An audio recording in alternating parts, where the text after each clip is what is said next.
আসসালামু আলাইকুম ফ্রেন্ডস, সবাই কেমন আছেন? চলে এসেছি জেডিস ক্রোশেট অ্যান্ড স্টিচ থেকে। তো আমি এর আগে সেলাই মেশিনের সেলাই সম্পর্কে আইডিয়া দিয়েছিলাম, আর দ্বিতীয় পর্বে আমি বোতাম ঘর নিয়ে আইডিয়া দিয়েছিলাম। তো আজকে আমি কোনো সেলাই বা কোনো এই টাইপসের কোনো ভিডিও নিয়ে আসিনি। আজকে আসছি আপনি এই মেশিনটাতে কোনো প্রবলেম হলে কীভাবে খুলবেন বা কীভাবে পরিষ্কার করবেন সেটার জন্য। তো প্রথমেই আমি এখানে এই যে একটা ব্রাশ থাকে এটা নিয়ে নিলাম, এটা একটু ক্লিন করব। তো এখন এটা খুলে ফেললাম, ফেলে প্রথমে আমি এই জায়গাটা ক্লিন করব। তো ববিনটা খুলে নিচ্ছি, এগুলার মধ্যে একটু ঢুকিয়ে ব্রাশ দিয়ে পরিষ্কার করে নিতে হবে, তাহলে যদি কোনো সুতা টুতা আটকে থাকে সেগুলো ক্লিন হয়ে যাবে।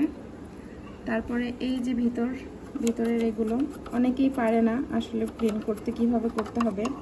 আর এই মেশিনে একটু তেলও দিতে হয়, কোন জায়গায় তেল দিতে হয় সেটা আমি বলে দিচ্ছি। আমি যখন তেল দিব তখন আপনারা দেখলেই বুঝতে পারবেন ইনশাআল্লাহ। তো এই যে এগুলা, এবারে আমি এটা খুলবো। তো এই যে দেখতে পাচ্ছেন আমি ঝাড়ার ফলে কতটা ময়লা আসছে, অনেক ময়লা জমে গেছে। আমি কয়েকদিন ধরে শুধুমাত্র ভিডিও করার জন্য কয়েকদিন ধরে পরিষ্কার করিনি। তো এই যে এই কালো যে এইটা, এখানে একটা লকের মতো থাকে, এই যে এই পাশে একটা এই পাশে একটা, এটা প্রথমে খুলে দিচ্ছি। এই যে এটা একটু হাত দিয়ে সরিয়ে দিলেই খুলে যাবে। তারপরে এটা এখন আমি খুলে নেব। তো খুলে এটা ভালো করে ক্লিন করতে হবে। তো এই ব্রাশটা দিয়ে এমনি ভিতরে পরিষ্কার ভালো হয়, কিন্তু এটা আপনার কোনো কাপড় দিয়ে পরিষ্কার করলে বেশি ভালো হয়। তো আমি এটা একটা কাপড় দিয়ে ক্লিন করে নেব। এরপরে আমি এই যে ববিন ক্যাশটা এটাও খুলে নিচ্ছি, নিয়ে এটাও একটু ক্লিন করে নিচ্ছি।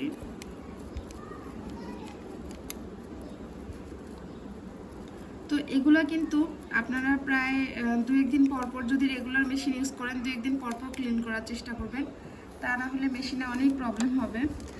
আর এগুলো যদি ক্লিন না করেন অনেক সময় সুতা আটকে যাবে, সেলাই হইতে সমস্যা হবে, আরও অনেক সমস্যা হয়। তো এবারে আমি এটা পরিষ্কার করে নিলাম। এই যে দেখতে পাচ্ছেন আমার নিচেও অনেক ময়লা জমে গেছে এখানে। তো এগুলাও কিন্তু খোলা যায়, আমি এগুলো খুলবো না এখন, এগুলো খুব একটা খুলে পরিষ্কার করার প্রয়োজন পড়ে না। মেন জিনিস কিন্তু এটাই, কারণ এই ববিন গ্যাসটা যদি আপনার ঠিক মতো না ঘুরে তাহলে কিন্তু আপনার নিডল ওঠানামা করবে না আর সেলাইও উঠবে না। তো আমি আগে একটু কাপড় দিয়ে ক্লিন করে নেই, তারপরে তেল দেবো ভাবতেছি। তো এগুলো ভালো করে পরিষ্কার করতে হবে। আর এই যে একটু খেয়াল করেন আমার ব্রাশের মাথাটা কিন্তু অলরেডি কালো কালো একটা, মানে তেল কালি এরকম একটা ভাব চলে এসছে। তো এই জায়গায় তেল দিতে হয়, তাহলে এই ইয়েটা, এই যে দেখতে পাচ্ছেন কত ময়লা আর কত, কি বলবো। আচ্ছা আমি এটা একটু কাপড় দিয়ে ক্লিন করে নিই এই জায়গাটাও।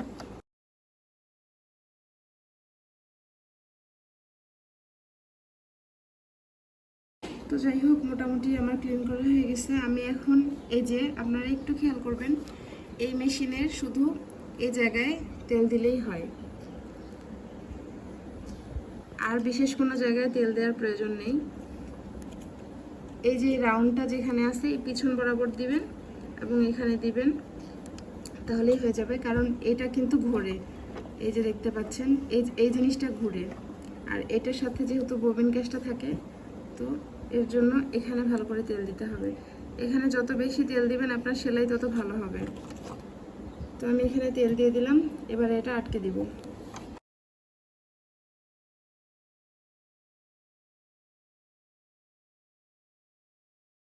তো এখানকার কাজ শেষ, এবারে আমি চলে যাব উপরে। তো উপরে যাওয়ার জন্য আমাকে এটা খুলতে হবে। তো এই মেশিনের সাথে এটা খোলার জন্য একটা, কি বলবো, ব্লেডের মতো কিছু দেয়া আছে, তো আমি সেটা দিয়ে খুলে দেখাবো। তো এই যে এরকম একটা জিনিস থাকে, আমি এটা দিয়ে খুলতেছি, খুলে দেখাচ্ছি আপনাদের।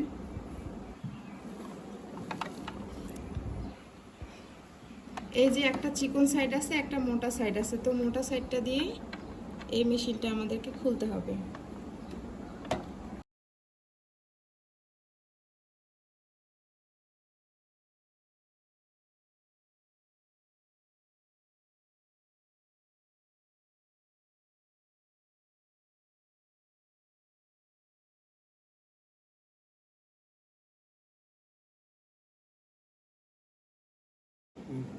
তো এই যে আমি দুটো নাটই খুলে নিয়েছি, এবার এই দুটোকে পাশে রেখে দিচ্ছি, আর এটা একটু আলতো করে টানলেই খুলে আসবে।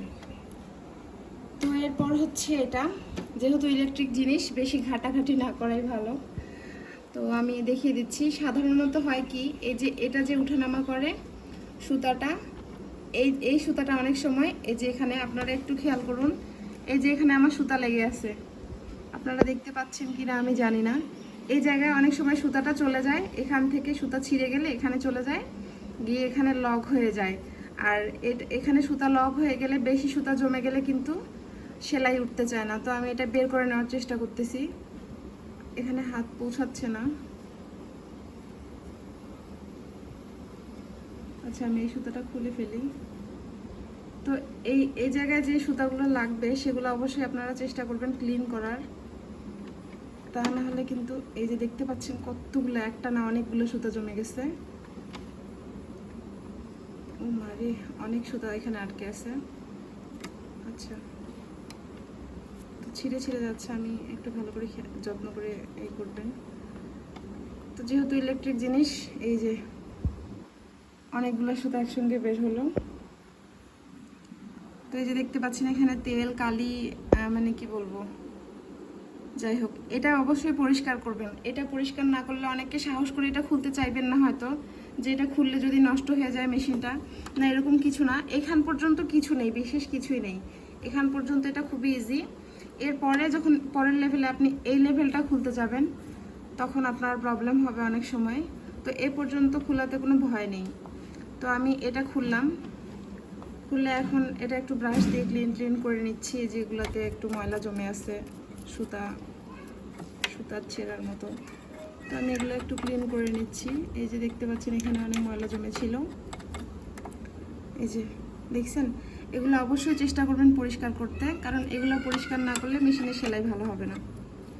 আর অনেক সময় সেলাই ভালো হবে না, আপনি বুঝতেও পারবেন না যে আসলে কোথায় প্রবলেম, কেন সেলাই হচ্ছে না। সার্ভিসম্যানের কাছে গেলে বিশেষ কিছুই না, সার্ভিসম্যান ওই একটু খুলে এটা ক্লিন করে দিবে, দিয়ে আপনার কাছ থেকে 200-300 টাকা অনায়াসে নিয়ে নেবে। তো এই কাজটা আপনি সার্ভিসম্যানকে ছাড়াই করতে পারবেন। এগুলো আগে নিজে ঘরোয়াভাবে চেষ্টা করবেন, যখন পারবেন না, একান্তই পারবেন না, তখন যাবেন সার্ভিসম্যানের কাছে, তার আগে যাওয়ার প্রয়োজন নেই। তো আমি আমার মেশিনটা প্রথম আমি যেহেতু বলেছি আমি আগে ইলেকট্রিক মেশিন ইউজ করিনি, এটাই আমার প্রথম। তো আমিও এই মেশিনটা যখন প্রথম এনেছিলাম, আমিও খোলার সাহস পাইনি। তো আমি সার্ভিসম্যানের কাছে গিয়েছিলাম, আমি সিঙ্গারের শোরুমে গিয়েছিলাম, ওনাদের যে সার্ভিসম্যান থাকে তার কাছ থেকে সার্ভিস করে নিয়েছি।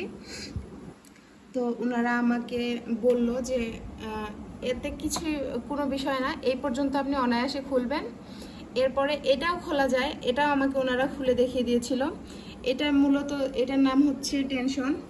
তো এই টেনশনটা দিয়ে আপনারা সেলাই, মানে কতটুকু সুতা বড় ছোট, মানে সুতার যে প্রেশার, সেই প্রেশারটা দেয় এই টেনশনটার পাওয়ার দিয়ে। তো এটার জন্য এটা খুললে শুধু এই টেনশনটাই আছে, আর কিছু নেই। তারপরে যদি আরও খুলতে হয়, তখন সেক্ষেত্রে এই উপরে যে এগুলো থাকে বা নিচে থাকবে, এই পুরো বডিটা খুলতে হবে।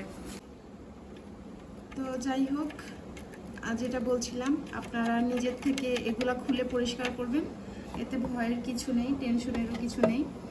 আর লাগানোটাও খুব ইজি, জাস্ট এই যে লাগাই দিলাম, হয়ে গেল। জাস্ট অ্যাকুরেটভাবে সেট করে নাট দুইটা লাগাই দিলেই হয়ে যাবে।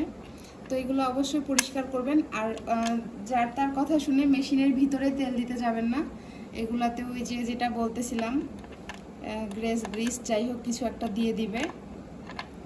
তো সেটা আপনারা আপনাদের নিকটস্থ সিঙ্গারের শোরুমের সাথে কথা বলে তারপরে দিবেন, তাহলে হয়তো বেটার হবে। যেখান থেকে মানে আপনি মেশিনটা কিনেছেন সেখানে যোগাযোগ করলেও হবে, অথবা মানে মেকানিক্যালের কাছে গেলে আসলে তারা বুঝতেই পারবে যে কোথায় গিয়ে দিতে হবে। তো যাই হোক, যেটা বলছিলাম, এই মেশিনে কিন্তু কোনো ভিতরে তেল দেওয়ার প্রয়োজন নেই। আপনারা ভুল করেও তেল দিবেন না, তাহলে আপনার মেশিনটা নষ্ট হয়েও যেতে পারে। তো এই যে আমার লাগানো হয়ে গেছে।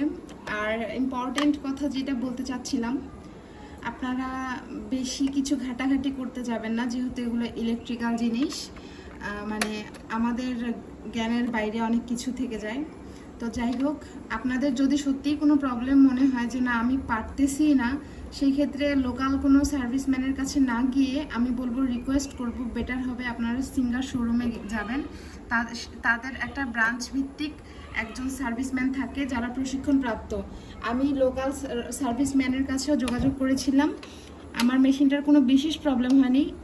ওখানে গিয়ে আমি যেটা দেখলাম, আমি অবাক হয়ে গিয়েছিলাম, কারণ ওনার ওখানে অলরেডি এইরকম সিঙ্গার মেশিন দুই তিনটা ছিল, যেগুলো 1 থেকে 1.5 বছরের মতো পড়েছিল, উনি সার্ভিস করতে পারতেছে না। আসলে এগুলো আমাদের চাইনিজ প্রোডাক্ট, বা সিঙ্গাপুর, ইন্দোনেশিয়া, এক একটা, জাপান, এক এক জায়গা থেকে আসে। তো যাই হোক, এগুলো প্রোডাক্ট আমাদের বাংলাদেশের লোকাল মেকারদের মাথায় সবসময় নাও ঢুকতে পারে, থাকে 2-1 জন এক্সপার্ট থাকতেই পারে হয়তো। তো বড় বড় জায়গায় যেমন ঢাকা, চিটাগাং, এগুলো জায়গায় হয়তো থাকতে পারবে, কিন্তু লোকাল এরিয়ায় এগুলা আশা করা আসলে ভুল। তো আপনারা চেষ্টা করবেন 200 টাকা বেশি যাক, হয়তো লোকাল সার্ভিসম্যানের কাছে গেলে আপনার কাছে নেবে 200 টাকা, আর আপনি যদি একটা সিঙ্গার শোরুমের সার্ভিসম্যানের কাছে যান, সে হয়তো 500 টাকা নেবে, কিন্তু আপনার প্রোডাক্টটা সেফ থাকবে। এত দাম দিয়ে একটা জিনিস কিনলাম, সেটার সেফটি আমাকে অবশ্যই মেনটেন করতে হবে। আমি 200 টাকা বাঁচাতে গিয়ে এটা সারা জীবনের জন্য নষ্ট করে ফেলার থেকে আমার মনে হয় যে একটা এক্সপার্ট লোকের কাছে যাওয়াই ভালো। তো আমি গিয়েছিলাম, আর আমি ওনাদের কাছে অনেক উপকার পেয়েছি, এবং আমি যেগুলো জানতাম না সেগুলো তারা আমাকে জানিয়েছে। তো এর জন্য সিঙ্গারকে অসংখ্য ধন্যবাদ। যাই হোক, আমি এখানে কারোর প্রচারণার জন্য আসিনি, আমি আপনাদের সাথে আমার অসুবিধার কথা শেয়ার করতে এসেছি। আর আমার মনে হয় আমার মতো যারা নতুন নতুন এরকম ইলেকট্রিক মেশিন কিনেছেন, তারাও হয়তো অনেক কোনো প্রবলেমের ফেস করতেছেন। তো যাই হোক, আপনাদের কোনো প্রবলেম থাকলে আমাকে জানানোর চেষ্টা করবেন। আমার যদি জানা থাকে, আমি অবশ্যই আপনাদের সাহায্য করার চেষ্টা করব। আর পরবর্তীতে আবার হাজির হব নতুন কোনো একটা ভিডিও নিয়ে। তো আজ এ পর্যন্তই। ভিডিওটি যদি ভালো লাগে, একটা সাবস্ক্রাইব করবেন, লাইক কমেন্ট করে আমাকে জানাবেন এবং উৎসাহ দিবেন, আর বেল বাটনটি ক্লিক করে রাখবেন, তাহলে আমি যখনই কোনো ভিডিও দিব তখনই আপনার মোবাইলে নোটিফিকেশনের মাধ্যমে পৌঁছে যাবে। তো ফ্রেন্ডস, আজ এ পর্যন্তই। আসসালামু আলাইকুম। আমার জন্য সবাই দোয়া করবেন।